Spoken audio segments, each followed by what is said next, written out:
Hello and welcome to another episode on Journey to Authenticity, a podcast helping you to become fully authentic on your journey to success. I'm your host, Braden Belknap, and I'm a human just like you, striving to build a dream life, all while I stay true to myself.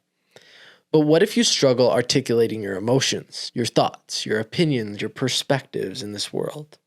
What if you have a hard time articulating who you are as a person and who you really want to become? That's exactly why we have Taylor Church coming into today. As he's dove deep into his passions, he's learned who he wants to be, who he wants to become, and what he wants to achieve in the future. And he's done that with a simple process of journaling, a process of understanding his thoughts, his emotions, his behaviors, and what happens day to day so that he can pursue his passions and ultimately remain his authentic self. That in mind, welcome to the show, Taylor. Thank you, brother. I appreciate you having me. Absolutely. And letting me park in your driveway. Absolutely. Not living on a busy street makes it tricky. Yeah. And people feel awkward. They're like, do I park on this? No, just the driveway. Yeah. I wanted to get in the garage, but yeah. My wife has that place claimed, even from my car. Oh, gotcha. Makes sense. I'm on the side of the house. So. Yeah. Anyways, I'm really excited to have you, man. It's been a couple months that we've connected. Yeah. I was thinking about this on the way here. I was like, I don't even remember when we started communicating and who reached out to who, but here we are. Absolutely. Yeah. The journey begins, right? The lifetime friendship. That's right.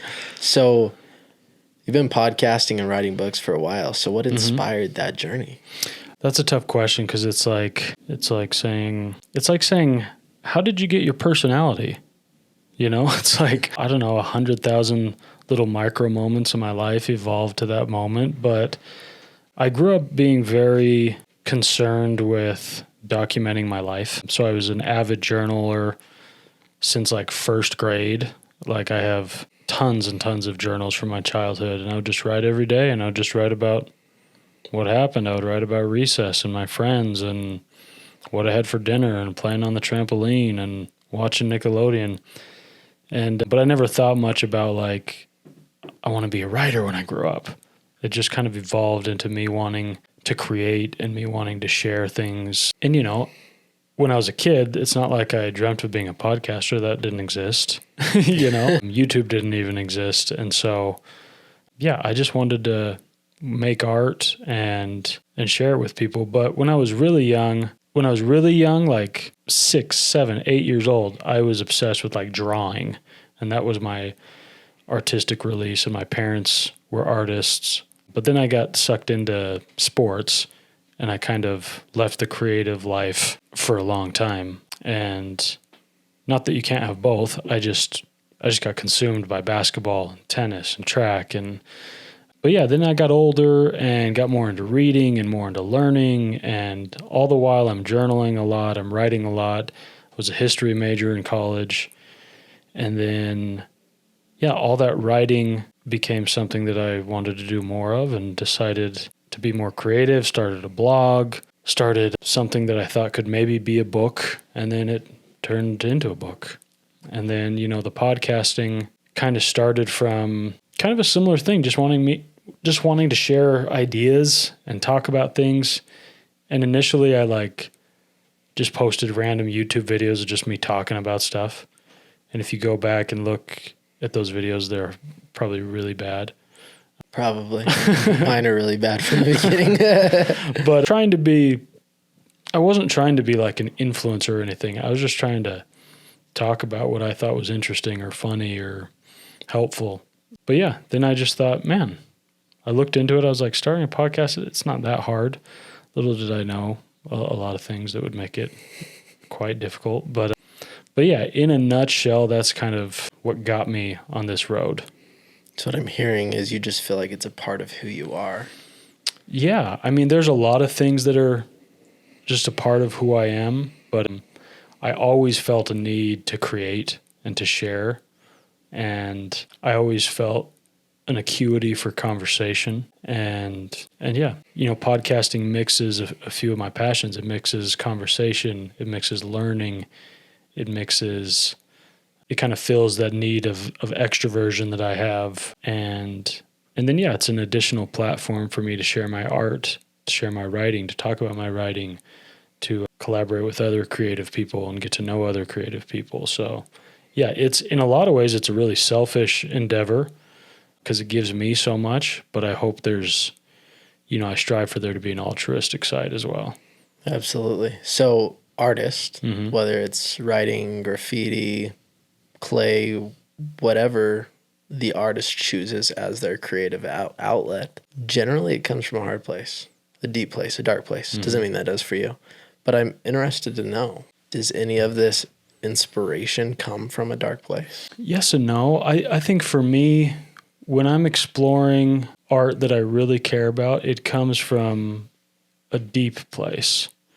And whether that deep place is a place of deep joy or deep pain, I think both are going to result in good art, hopefully, or at least the germination of good art. And so for me, there's not some big moment of pain or trial that forged me into that type of artist. But yeah, I think a lot of my writing, I'm digging into pain. I'm exploring pain.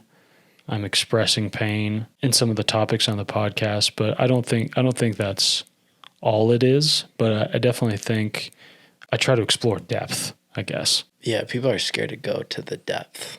Yeah. Some people are, and a lot of people aren't scared, but they don't know how to do it. So they like when other people do it, right? They like to watch it. They like to consume it.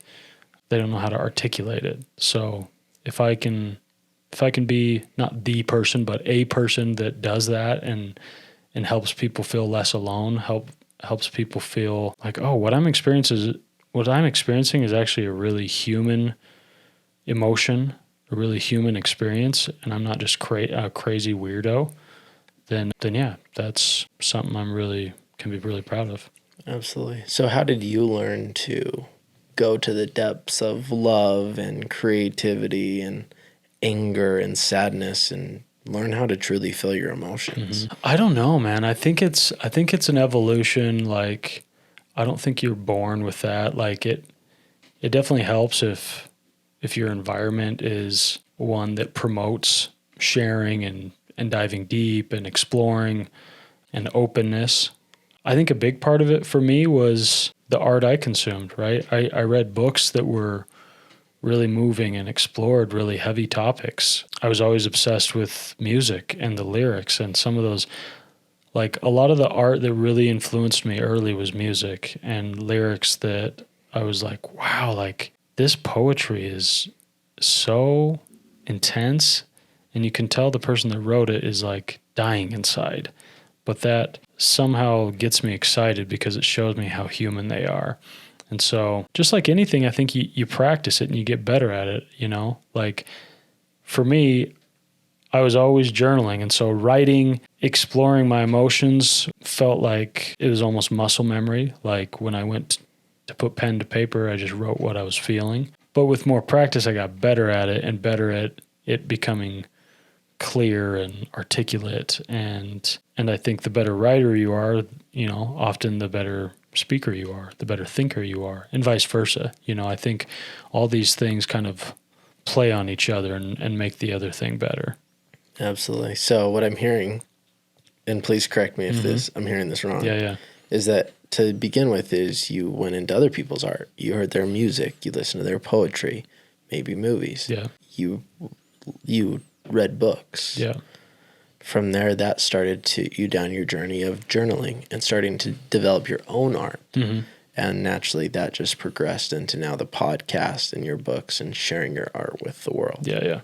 You can't just be an artist without stealing art. Like you've got to first find out like what your taste is and find out what kind of stuff do you want to share. And you won't be able to do that unless you're kind of taking bits and pieces from everyone. And the idea that, oh, I don't want to do that, I want to be like super original is kind of naive, because if you look at any artist in history, he's taken stuff from the artists before him, So I think when you're young and you want to be an artist, you want to express yourself in certain ways, just consume as much as you can and find the pieces that resonate with you and kind of steal from this person and steal from that person. And the truth is, like, you're not going to be good enough to really rip them off in the beginning, you know? And so, yeah, don't worry about being kind of a plagiarist. Like, just go find stuff and take from it, you know, things that you like, and then tweak it from there. I'm sure you did this with your podcast. You see other podcasts, you're like, oh, I like their lighting. Like, I want to do kind of, you have kind of this purpley aesthetic in here, right? I'm sure you saw something similar. Even if it wasn't purple, you saw some lighting you liked, right? You saw how close two guests were sitting. You saw their setup and you're like, yeah, I kind of want to do something similar. And you kind of steal. Absolutely. Yeah. Well, that's how I got started with coaching. Yeah. Is I had hardships in my life and I fixed it. And how did I fix it? I read Tony Robbins. I read Jay Shetty. I read Jim Rohn. I listened to all the greats. Yeah. I read all the greats. And then I put it into my own life. Yeah. So is it authentic now? Well, yeah, but originally when I started to teach personal development, I learned and then I taught what I learned. Yeah. And now I just speak, where I write, where I podcast. Yeah. And it's coming from me. But you have to go search. You have to go on a journey to find yourself. Yeah, totally. But if you don't go on that journey, you'll never truly find yourself. Yeah. It's giving yourself permission to say, taste something. It's like food, right? You taste it and you decide whether you like it or don't like it. And you learn why you liked it or why you didn't like it. And then you try something new. And then after you've tried 10 things, you figure out exactly what you like, what your style is, who you are. Yeah. And that's the journey of life. We're always changing and becoming more, dropping the things that don't serve us and figuring out the things that do serve us. Yeah, absolutely. And that's with anything, including podcasting. Right. You're number 99. The next person's going to be, well, we're going to do something different with the 100 podcast. Oh, nice. So that'll be this will be a teaser to that. But like I said, like we talked about, the first episode was horrible. Yeah. Now it's through the journey, each podcast, it's like, okay, what did I like about that? What didn't I like? Right. And it's ever evolving. Yeah. And 100 podcasts after this one, it'll be even different. Yeah. Hopefully, yeah. So, did you grow up in a family that was okay to feel your own emotions? Yeah. We were, I wouldn't say we were like the most open family in the world, but it was never discouraged, you know? We always, like, I was a pretty emotional, sensitive kid, and I was never made to feel bad for feeling those emotions and for crying or for expressing fear over something that was kind of silly. Like when I was a kid, I was really scared of like thunderstorms and really scared of dogs and really scared of like kidnappers and murderers and bad guys, you know? And it's funny. I wasn't an especially anxious kid in my day-to-day life, but I just like was a little bit fearful. And I think I would get a little anxious at night because my mind would start racing. I'd think about scary things. But yeah, I never was told like, oh, Taylor, you're being ridiculous, or like, that's stupid, or that's silly, or hey, stop crying. Like I know families that are like insanely open and are always talking about everything and having really hard conversations. I don't think we were necessarily that family. And I think we've also evolved over the years and maybe gotten better with time. But yeah, I would say we were more open than not open. Of course. Yeah. And this may just be my perspective and my opinion, although I feel like that sounds like the perfect medium. You're not too much in emotions where you're staying stuck, but it's also there and you know it's a safe place to talk about, to move forward if needed. Yeah. Yeah, it was a terrific upbringing. I honestly would like my future family to be even more open. And what I mean by that is just having more difficult conversations, right? Because my family never rejected conversations. You know, if somebody brought something up, we would talk about it. But I think a lot of times both parties were scared to bring something up, so it just wasn't ever talked about. And I want to be, with my spouse, with my children, I want to be really preemptive. Like, if there's something that might be an issue, might be uncomfortable to talk about. Let's get it out of the way. Let's talk about it now, you know? I agree with you. I feel like there's reactive and proactive. Mm-hmm. You want to take the proactive approach. So ideally, there's less reactive conversations. Yeah, yeah.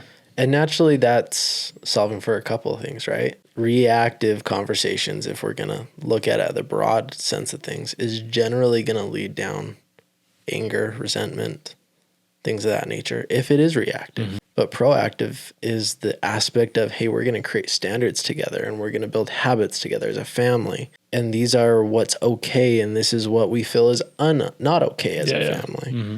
And that sets everybody up for success over we have conversations when we need to. Yeah, yeah, totally. And that's a beautiful thing when you can have a good conversation. Yeah. And learn to. Mm-hmm. And I'm sure that your growth in feeling your emotions and learning how to articulate that and speak that has also helped your family as well. Yeah, yeah, hopefully. It only takes one person to change a family tree, so I think you're making big things happen for your family. Yeah, I mean, yeah, I think everyone has a part in it, right? Like everybody contributes to your family culture and to your family dynamics and makes it what it is. And it's the same with any milieu, like, you know, a friend group, a little subset of friends at work. Like everyone kind of plays a really impactful part, and it's impactful even if you're not really doing much, because your impact is maybe negative because you're not contributing much. So I think it's important to realize how important your role is in really every social environment that you're in. Absolutely. Not doing something is doing something. Yeah, yeah. Sitting around and not helping with whatever is not helping. Yeah, yeah, and it's not that it's, you know, like, okay, here's an extreme take. For me, it's an extreme take when people say silence is violence. I don't really agree with that. We don't need to go down that rabbit hole. But to me, it's like, think about what you could bring to the table. And if you're not bringing much to the table, that's the tragedy. Like, I'm not saying you're doing harm necessarily when you're not living up to your potential or when you're not contributing as much as you could. But it's tragic. You know, because you could be helping people that you're not helping. You could be affecting people you're not affecting. You could be loving people you're not loving. And, you know, it's not malice. It's not evil, but it's not virtue. It's not love. It's not those other good things, you know? Absolutely, which in turn can have a negative connotation to it. Because by not offering love, there's an empty void. And empty void either leaves room for good or bad. Mm-hmm, yeah. So if you're filling your life, filling yourself with goodness, naturally it doesn't leave room for that negative impact. Yeah. So let's say somebody's ready. They want to start telling their story. They want to start to comprehend and not just create their own art with their emotions, joy, sadness, anger, love. And they want to start writing. They want to start to develop their creativity outlet. How would you suggest somebody start to do that? I think it's different for each outlet. Are you talking like writing specifically? Yeah, let's talk writing. Yeah, I think so. I've read a bunch of books by this woman named Natalie Goldberg, and she talks a lot about the writing practice. She has a famous book called Writing Down the Bones, and she talks endlessly about writing practice. And it's essentially journaling, right? But it's like, it's taking an idea, an emotion, and just writing about it for 15, 20 minutes without any thought or inclination towards this is going to be good writing, or I'm going to try to get this published, or I'm going to share this with somebody. It's literally just the act of writing and getting it out there. And sometimes you can come back and use parts of it, and it can help with future projects. But it's just this idea of like thinking you could ever become a good writer without writing a lot, you know? And that writing practice might look different for different people. And, you know, in her books, she talks about kind of structured ways to do it. And for me, that's always just kind of been journaling. And then a lot of times when I have these kind of micro ideas where like I want to write about something, but I'm like, this isn't long enough to be a book. This isn't even long enough to be an essay or an article. It's like a paragraph or two, but I want it to be good writing. I want it to be important. I want to share it. I'll just kind of make it an Instagram post, or, I'll write something and I'll share it on my story or something. And so I think with writing, you can't get pigeonholed into thinking like, well, this has got to be for a book, or this has got to be for an online article that's getting published. Like, to write well, you have to write a lot. And to write well, you have to read a lot. And so to me, like, if I had any advice for somebody who was wanting to get into writing or wanting to write better, I would just say, read more, write more, and you'll figure out the rest. And that's really applicable to everything, right? Yeah. If you want to be an amazing musician, probably sing more and play your instrument more, and probably take voice lessons, probably take piano lessons, grind on your craft. And the cool thing about that is sometimes you'll really grind at a craft for years, and then you'll realize, this isn't really what I want. This isn't really my gift. This is just something I thought I liked, or I really did like for a couple of years, but now I'm kind of over it. And that's okay. I think sometimes people have a hard time walking away from something they've spent a lot of time doing, and they think in their head, well, I don't want to give up. But it's like, if you don't enjoy it anymore, don't do it, But realize that if you really love it, there's going to be lots of parts, the grinding aspect oftentimes isn't super enjoyable. But if you ultimately love your craft, you're willing to go through the grind, Like, somebody the other day was asking me, like, if I'm musical. And I'm like, oh, dude, I wish. Like, I love music so much, but I just don't have really any musical gifts. And they're like, well, why don't you, like, work on it? Why don't you, like, take lessons or something? I'm like, because I would hate the grind. Like, I know I could do the grind. I could take voice lessons and do all that stuff and work really hard, but I don't care enough. That's not what I want. I would like to magically, snap my fingers and be a great singer and be able to play the piano and guitar, but I'm not willing to go through that grind because that's not my passion. Whereas with writing, like, I'm down to write 3 drafts of a novel and then eventually just throw it in the trash, which sounds horrible, but I enjoy the process. I enjoy what I've learned. I enjoy, that's just what I enjoy. And I think a lot of people struggle with really finding their passion, but I think it's okay to have, kind of hop from one to the other until one really, really sticks. And you never know. Like I said, it's not like I grew up wanting to podcast. My other passions and my other skills became something I could infuse into this new passion. And to speak to that, there is a lot of people that say, oh, I went to be a doctor for 10 years and I don't want to anymore. Mm-hmm. I've been writing for 5 years and I don't want to anymore, but I don't want to give up. Yeah. Give up. Yeah.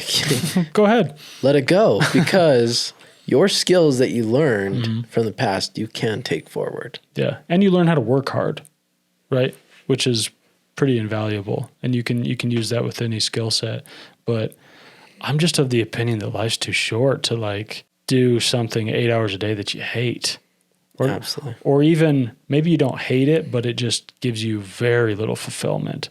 All it does is give you a paycheck or stability or whatever. And I totally understand, like, there are a lot of periods in life where you just have to do stuff you don't like to make ends meet and to move forward and to grow whatever you're trying to grow. But if you're to a place where you can experiment with what you're doing in life, like, go find something that, makes you feel more alive, makes you feel like more of a human. And maybe you only have time to do that as a side hustle until you can save some more money and whatever. But I don't know. And maybe that's just me. Maybe it's because I'm a creative person. Like, when I'm in an office 8 hours a day, I want to perish, I want to go lay down in the parking lot. Like, I do not feel good when I'm just working on a computer all day for something I don't care about at all. But a lot of people kind of, like, they don't necessarily love their job, but they're like, yeah, it's a job. It's fine. Absolutely. And the thought that comes to mind to this is we're talking ultimately about journey, right? Mm-hmm. Like, to me, quitting is the act of you're stopping and it's like death, right? I say let things go. Yeah. Go along your journey. We're talking about letting your 9-to-5 job go. Yeah. Does that mean you didn't learn valuable skills in your 9-to-5 job? No, you get to take those and you get to put them into your creativity. You get to tell the story. Yeah. And it's that every stage of your life, you get to take with you. And it builds your character. It builds your personality. It builds who you are. Yeah. And that's the same thing with passion. Give yourself permission to try different things. Yeah. And maybe you suck at singing and you figure that out and you decide you don't want to go through the grind to become good. Yeah. There's still lessons you learned that you get to take forward with you to your next endeavor. Right. Yeah, absolutely. So going along the journey of somebody finding their passion, what would you suggest them? Where to start? How did you find your passions? How old is this person I'm talking to? They're just turning 20 to 23. Okay. How would I suggest they're kind of rudderless and not sure what they like? Yeah, it's like, what do I do with my life? I would say first of all, relax. You're 20, just relax. Just try to enjoy life. And I think passions will make themselves known to you. I think a lot of times, kids growing up until they're 20, they don't have these really deep ingrained passions yet because the things they care about most is just like hanging out with their friends and having fun and defying their parents and getting into a little bit of trouble and dating, that's where all their focus is. So to expect them to have these fully formed passions at age 20, I think if you have them, you're just lucky, you stumbled upon them, you found them, and that's great. But I would say, yeah, just experiment, But I would say just consume as much as you can, Read lots of books, watch different kinds of movies, travel, if you're in college and you're not sure what you want to study, take a class of whatever sounds interesting. I look at my journey and the whole, what do you want to be when you grow up has shifted 5 times. When I was really, really young, I was I want to be an artist. I want to paint. I want to draw pictures and do sketches. And that's all I care about. And how old were you then? This time? Age 5 to 7, 8, 9.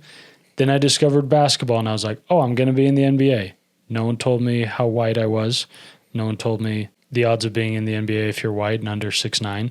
But I was yeah, I'm going to be in the NBA. And then as I realized okay, I'm good at basketball, but I'm not NBA good. I was well, I'm going to be a basketball coach. Easy. I'll stay in my lane.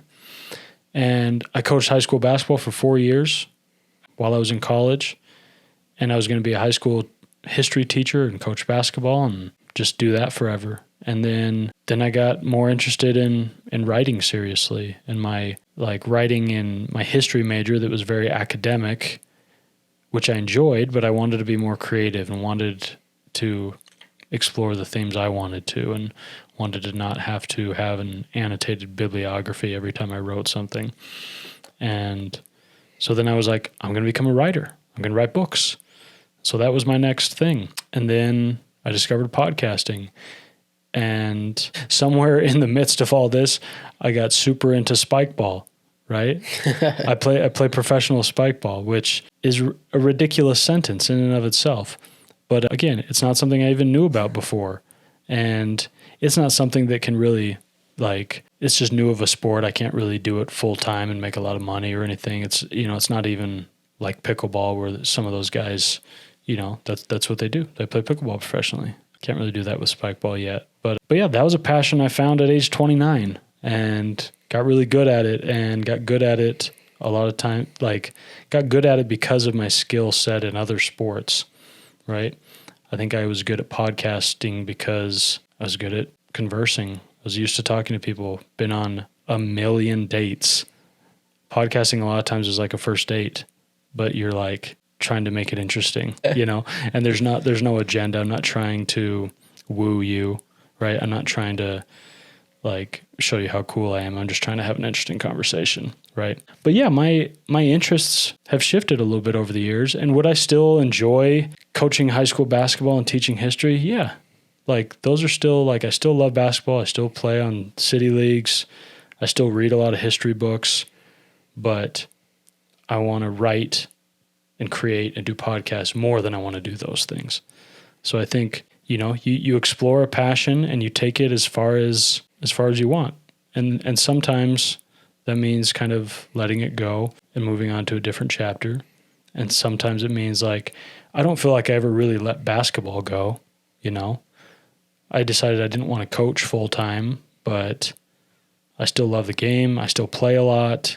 Maybe I'll coach my kids' teams someday. But yeah, was that a thorough answer? Absolutely. It's, but what I loved and what you highlighted is everything that you let go in your journey of, hey, this isn't for me anymore. This is for me. Yeah. You always brought it with you. Yeah. And again, this is a journey of life. It sounds like you're just saying, be human. Yeah, yeah. Go live. Right. Go enjoy yourself. Yeah. There's no right answer. Yeah, and the thing is, all those things, I would say the exception is like, I never really went back to drawing and painting and stuff like that. I abandoned it too early. I stopped doing it when I was probably like 9 or 10 years old. And it's funny, my parents and stuff have kept a lot of my like artwork from when I was a kid. And like, I was prolific. I was doing stuff every single day. But then I just, just completely stopped and never really looked back. But most of my other extreme interests, like, they've stayed with me and they've become part of how I operate in the world. And, right now my focus is podcasting and writing, but the other things I still love and they're still part of my life. Absolutely. Yeah. I have the same experience. I stopped drawing.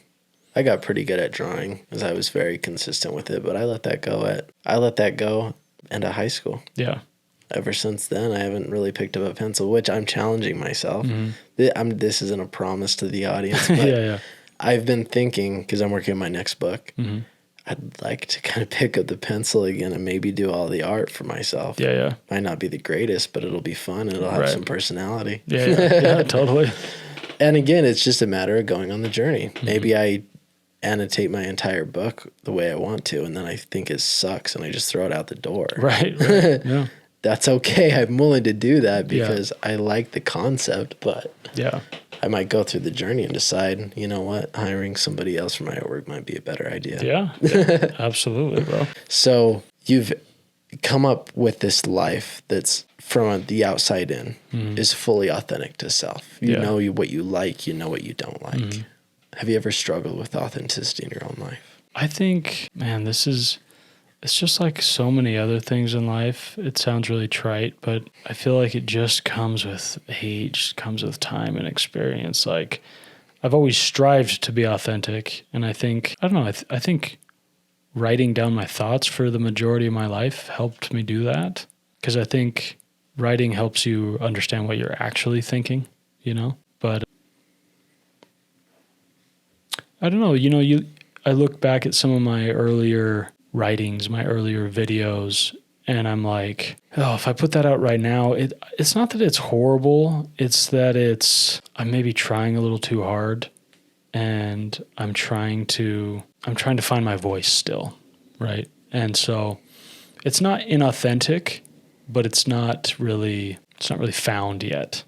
Does that make sense? It's like, right now I feel super authentic because I feel like I've kind of found my voice and I'm not searching for it while I'm talking, Same with my writing. I feel like I have established what feels like my voice. Whether you like it or not is a separate conversation, but I don't feel like I'm grasping as much. And when I was younger, I feel like I was grasping a little bit more, but I feel like that's part of it, Like my first book, I'm really, really proud of it, and it's the best thing I could have done at that time. But I look back and I'm like, there's definitely parts where I can tell I'm like trying to show the reader how smart I am, or I'm trying to show the reader like what a skilled writer I am. And now that would make me kind of nauseated if I saw that in my writing now. But like I said, I think in those early days, that stuff's hard to avoid. Well, kind of like I mentioned at first, I read the Tony Robbins, the Jim Rohns, the Jay Shettys, and I just was reading. Like you called it, grasping at straws, I believe you used the terminology. It is. You're just trying to figure out what's your style. Yeah. What you like, what you don't like, and finding your voice. Yeah. And throughout all that, I don't want to say chaos, but through that grind of finding what you like and who you want to be and the artist you want to find your own style, you have to find that through other people's styles. Yeah. I just read, it's called The Creative Act by Rick Rubin. And he talks a lot about the difference between art and commerce. And he said, when you start thinking about commerce, your art dies, you know? And the difficult part, the paradox here is, as an artist, you want to be able to monetize your work. You want to be able to sell it. You want it to be part of commerce. But when you're in the middle of making your art, you can't be thinking about your audience and about commerce and about how is this going to sell? How can I market this? You know, how clippable is this conversation right here? I need to be in the conversation. And when I'm not, that's when I feel like inauthenticity comes into play, is when I'm thinking way too much about the audience or how's this going to be perceived? How is this art going to be taken in?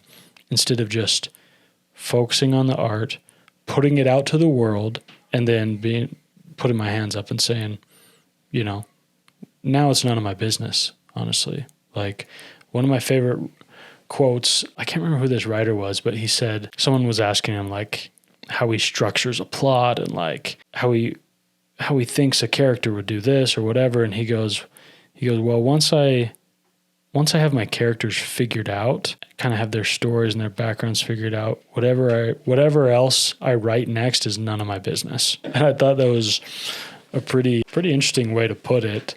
You know, it's like, but I love that. I love saying, okay, I've prepared for this podcast episode. Now, whatever I say is none of my business. It's, you know, let it speak for itself. And so it's easier said than done. But I think with enough practice, with enough episodes, enough, you know, rough drafts, whatever you're working on, your authentic voice, you know, it'll kind of find itself.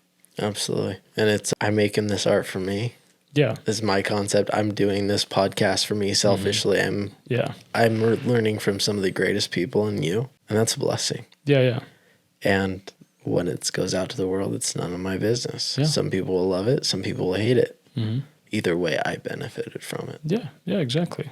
Yeah, and if it's, you know, if you love it enough, you'll do it with no audience, you know? You'll just do it because you love it. And, you know, the bigger the audience you can have, the better. But, you know, if one person is listening to my podcast, I'm going to probably make podcasts till I die.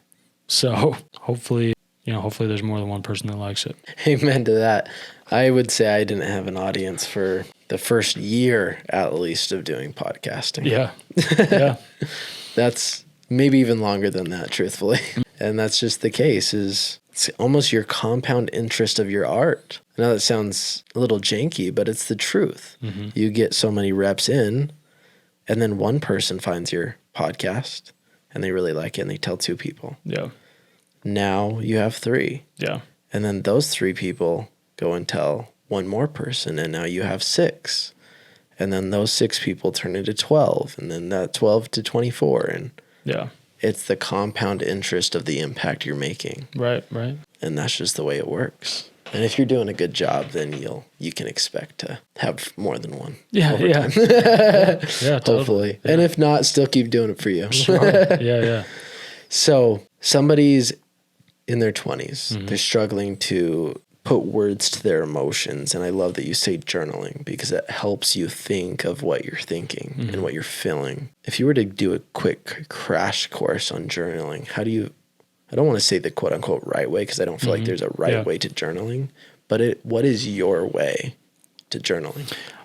So I'm such an obsessive journaler, an obsessive notebook keeper, that I have several journals that I kind of write in daily. And so to me, they serve different purposes. And I think most people wouldn't do all the crap I do, but, you know, take from it what works for you, you know? So I have this gratitude journal that it's not just me writing down things I'm grateful for. It's me trying to come up with unique things that I'm grateful for that I've maybe never uttered before or never written down before, you know, something really specific like today I'm grateful for this cloud formation that reminded me of an old friend, something really, really specific.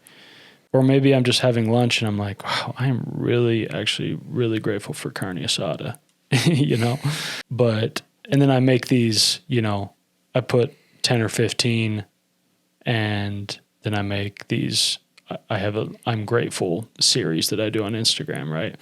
And they're all unique. So it stretches me to think of new things I'm grateful for instead of just a daily list of like, oh, I'm grateful for my family, I'm grateful for my health, I'm grateful, you know, all these things that you're kind of, you know, just enumerating everything you're grateful for.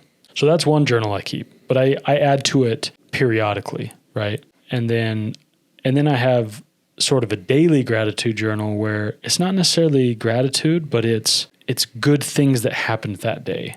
And I do that to remind myself that good things happened, you know, because it's so easy to focus on the negative.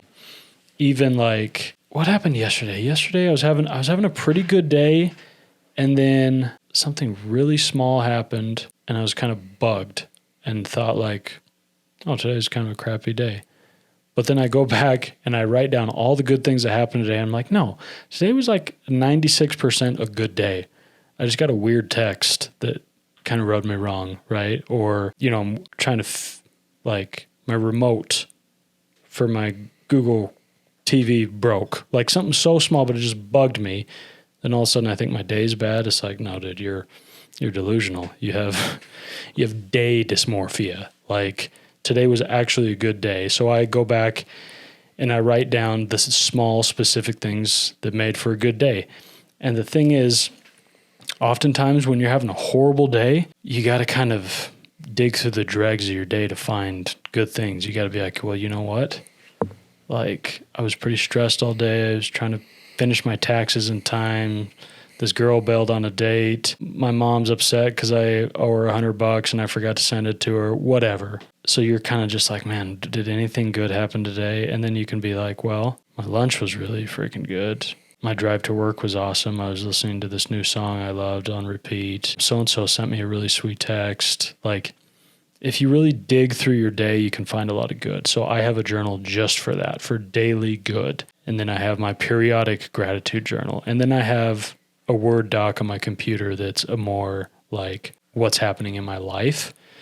But for me as a writer, that's more like I try to make that really good writing. I try to not have it be like, oh, today, you know, I went to Braden's and I did a podcast and then I drove home and then I got dinner with Garrett and then I hung out with Courtney, and like, I try not to have it just be like events. I try to be like, this is what I'm feeling right now.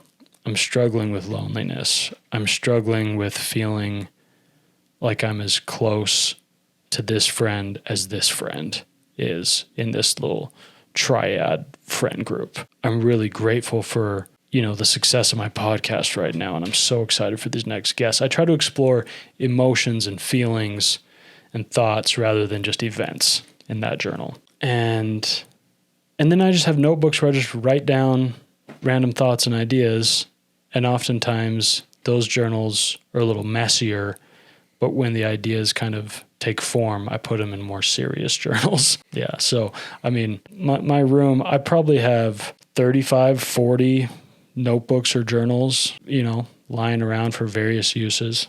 And I'm also a big lists maker. I make tons of lists. And so for me, like if someone's listening, they're like, well, that's overwhelming. That sounds like a part-time job. But yeah, find the way that you like to get out information. You know, and for some people, journaling is more like writing about the events of your day because you want to remember them, or writing about your relationships or your feelings. And for some people, it's more about the art. It's more about the poetry of it, you know, finding the metaphors and the beauty in your day. But if you're not a writer, you just want to get better at journaling, don't even worry about how the writing looks. Don't worry about punctuation. Don't worry about, you know, new paragraphs. Just write, you know, get your thoughts out. And so, yeah, my process is maybe a little bit crazy, but. And it's your process and it works. Yeah. But I'm assuming that you had try this technique and this technique, this technique, this technique until you found what worked for you? Yeah, a little bit. They kind of grew. They kind of grew on top of each other, and that's why I do so many things. Because most of them, like, I didn't want to let go, so I just added. I just added to it. So I used to just write in a daily journal, but I wanted to do a Word doc. I wanted kind of this never-ending journal, and then I wanted a gratitude journal, but I didn't stop doing the other things. I just added, and now I just spend my days writing in notebooks. Absolutely. Yeah. To share about my process, one, I have one rule that I never write I don't know. And the reason for that is I fundamentally believe the words I don't know is blocking your ability to think of what's underneath that. Yeah. The second is I always start with a question. What am I grateful for? Okay, well, that's generally, listy. How did I feel in this moment? Yeah. How did I feel shooting the podcast today with Taylor? It's like when I start with a question, it elicits me to understand what I was thinking, what I was feeling, what I was doing, what I was observing, what was my perspective. It allows for my mind to immediately go to almost that moment. Yeah. So that's my personal favorite way to start my journals, is always with a question. Yeah, and there's a lot of cool pre-made journals out there that have prompts in them, to help you get started. So I think that's a great starting point for people that want to write in a journal, but they're not super comfy yet or don't know where to start. Here's what I hear people say all the time. They're like, well, I like journaling, but I always get overwhelmed because I won't write for a couple months. Then I feel like I have to catch up. So I write 6 pages and it's exhausting. And then I don't want to do it again the next day because it took 2 hours.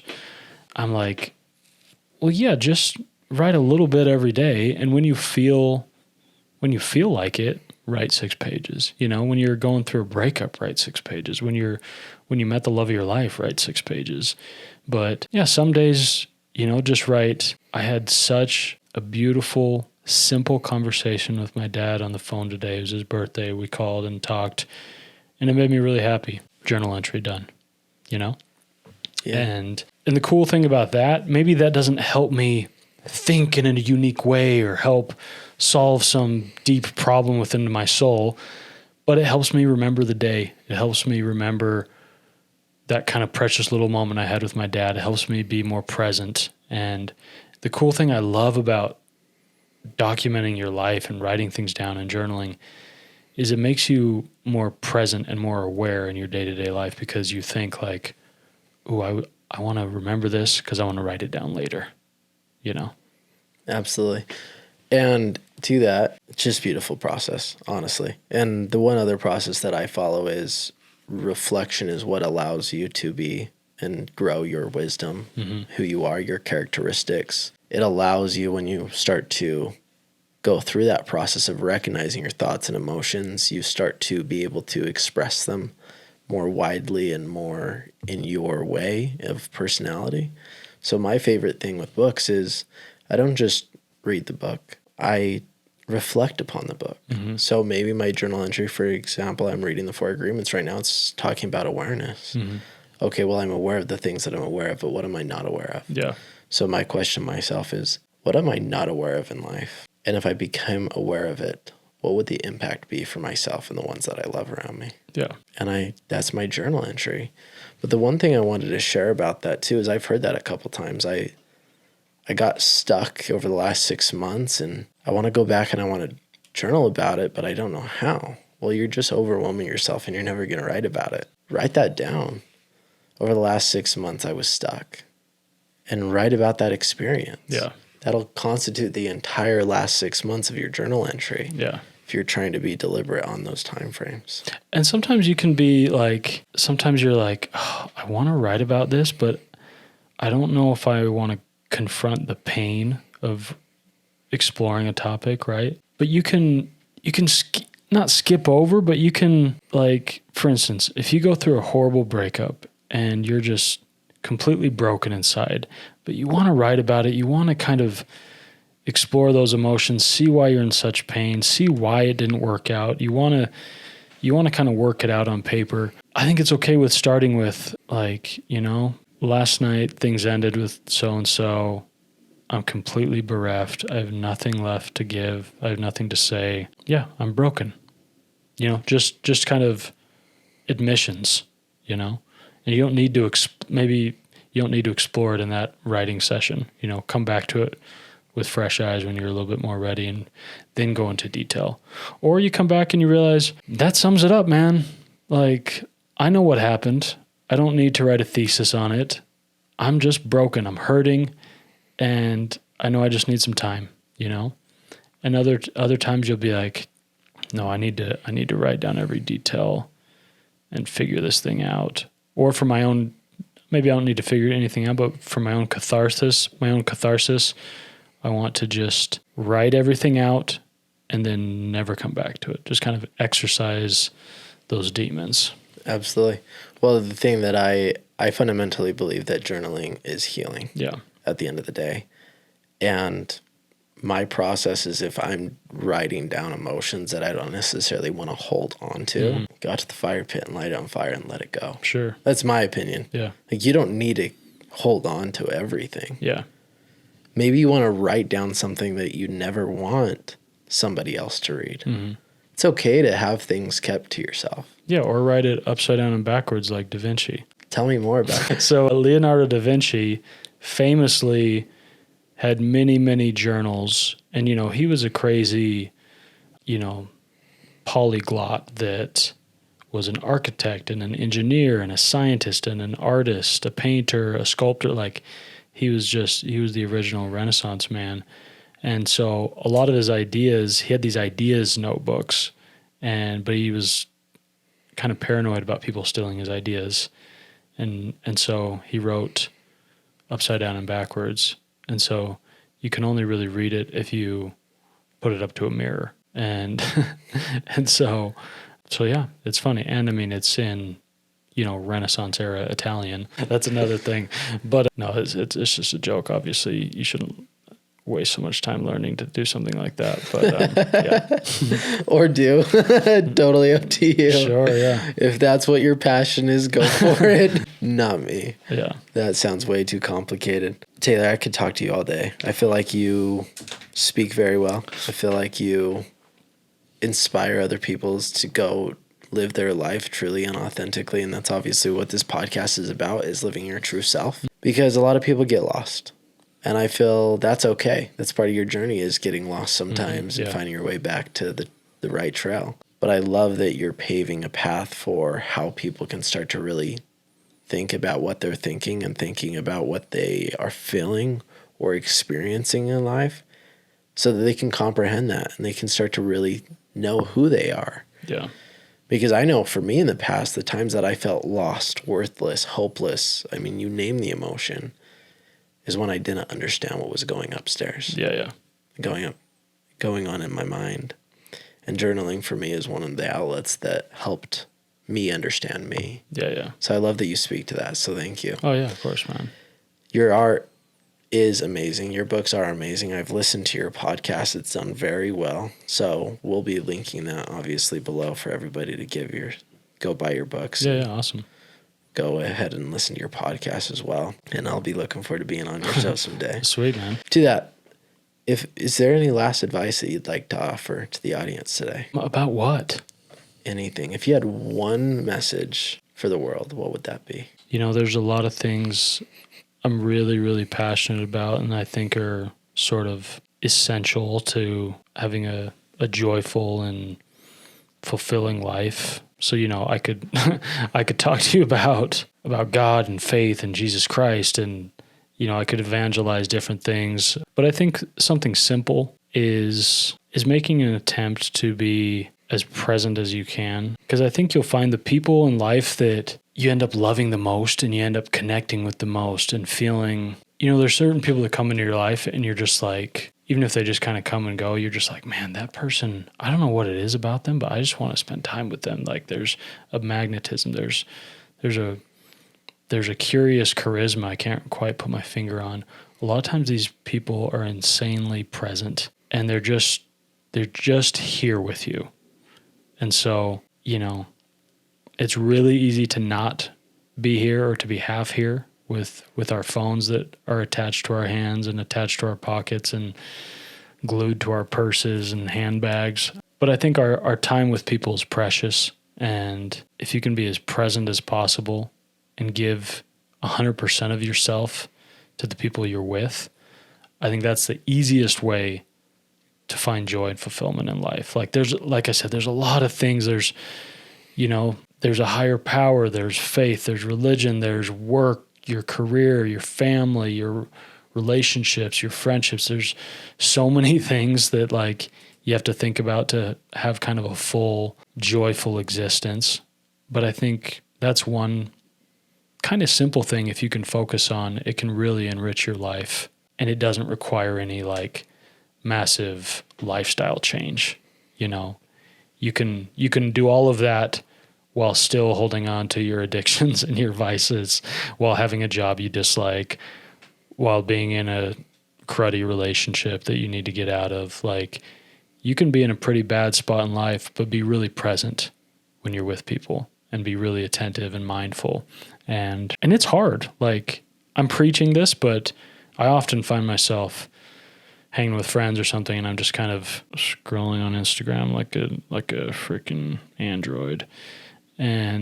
Or sometimes I'm just talking to somebody and my phone's charged in the other room, but I'm not really listening. I'm not really there with them because I'm thinking about what I want to eat for dinner, or I'm thinking about the analytics of my podcast, or I'm thinking about my cell phone bill that I forgot to pay and it should be on direct deposit, but my card got expired and I forgot to renew it, blah, blah, blah, blah, blah. I'm thinking about a million things, and I'm not here with somebody in the room. And yeah, that's, I think, an easy place to start if you're struggling for fulfillment and joy in life. Easy place to start. Amen to that. Just be diligent in the actions that you're taking in the moment that you're, wow, can I speak? Be diligent with the actions that you're taking in the moment that you're living. Yeah. If you're at work, be at work. Mm-hmm. But when you're at home, be at home. Yeah. And that'll allow you to show up more fully and honestly get better results at work or your business or your writing, but also allow you to get better results in your relationships. Yeah. I mean, listen, here's a good example real quick.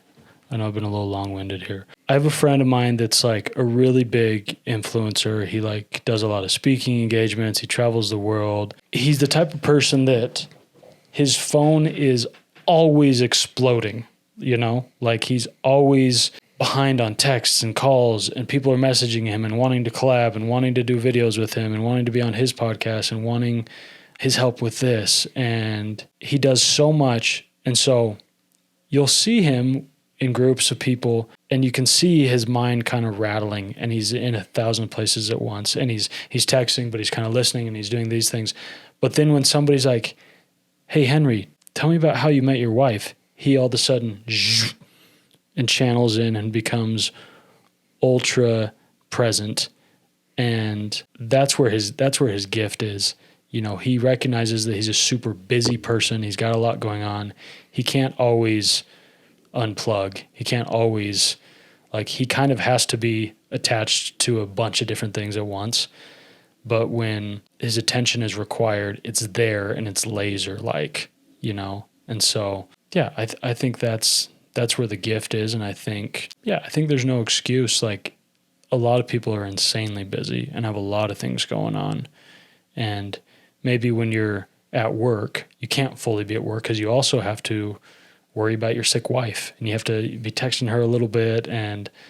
But it's like when you're on your work Zoom call, now it's time to laser, you know? I think you can kind of do both, but it is a challenge for sure. I agree with that. And that's a matter of staying present though, too, right? It's like, I'm at work. I also understand my wife needs me right now. Yeah. So I'm going to be focused on both of these things, not scrolling at TikTok at this moment. That's going to take me away from both of those. So I love that example. And the last question I ask everybody is, what is your definition of an authentic life? Let's see. That's a good question. I think having an authentic life is just moving forward with the knowledge you have and with the authenticity that's already in you.